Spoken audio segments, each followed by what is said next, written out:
The reason is the effect, the outcome that comes through the prayer of the fasting and prayer is the tremendous. The children and Jesus Father and Abba Father, the children of Jesus Father and Abba Father beloved, for what reason did they pray for? What was the problem they faced? The great tribulation, a great battle, a great army came against them, numbering as the sands of the Shisho, the army of Ammonites and the Moabites and the people of Mount Seir. They united the armies together, and as a large army they came against Judah, and it was a great battle beyond the measure of their strength. People were great number, they could not even number. When Jehoshaphat saw the great army coming against his country, Jehoshaphat did not know what to do. When you read Second Chronicles chapter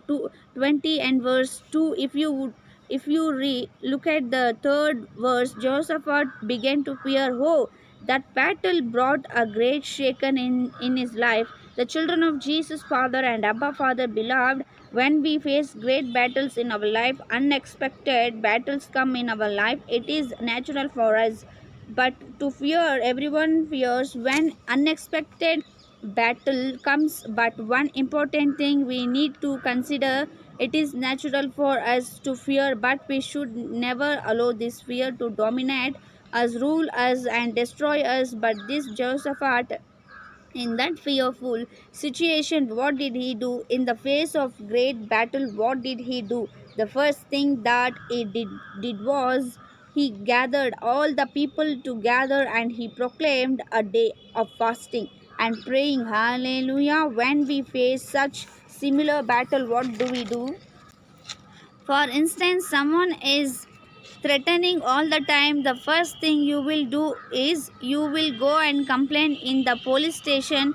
When you do, you search the best advocate that is available. Suddenly, a sickness, unexpected sickness, incurable disease comes. We will search for one of the best specialist doctors in the country. But in a fearful battle, what Jehoshaphat do? He wanted to fast and pray. He and the people of Judah, they fasted and pray. One of the important unique future of their fasted and praying is in their fasting prayer. They also their praise the Jesus Lord for the victory God is going to give them in the battle. They not only just fasted and prayed, they also praised the Lord. When did they praise the Lord? Not after receiving the answer from the Lord, not after seeing victory with their eyes. They started praising the Lord. Even before the engaged enemy in the battle, they started praising the Lord for the victory. Hallelujah. I believe this is one of the important key in receiving our answers of our miracles. Generally, we praise the Lord for two important things. We praise the Lord with the heart of gratitude for the wonderful things that God had already done in our lives. And we can pray for another thing, that is for the wonderful things that God is going to do in our lives. Hallelujah. Hallelujah.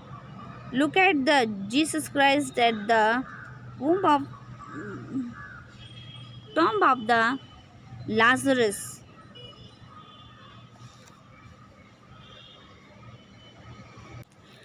Our Jesus God is an incomparable God. Our God cannot be compared with other God. Exodus chapter 15 and verse 11 says, who is like our Jesus God? Who is like our God? No one, no one. Okay, everyone, no one like is our God. Today Jesus look at you and he says, I will take away that reproach. No longer you are going to be put to shame. Hallelujah. The same place where you bow down, your head in shaken, your head going to be lifted up. Your head is going to be glorified in Jesus' name.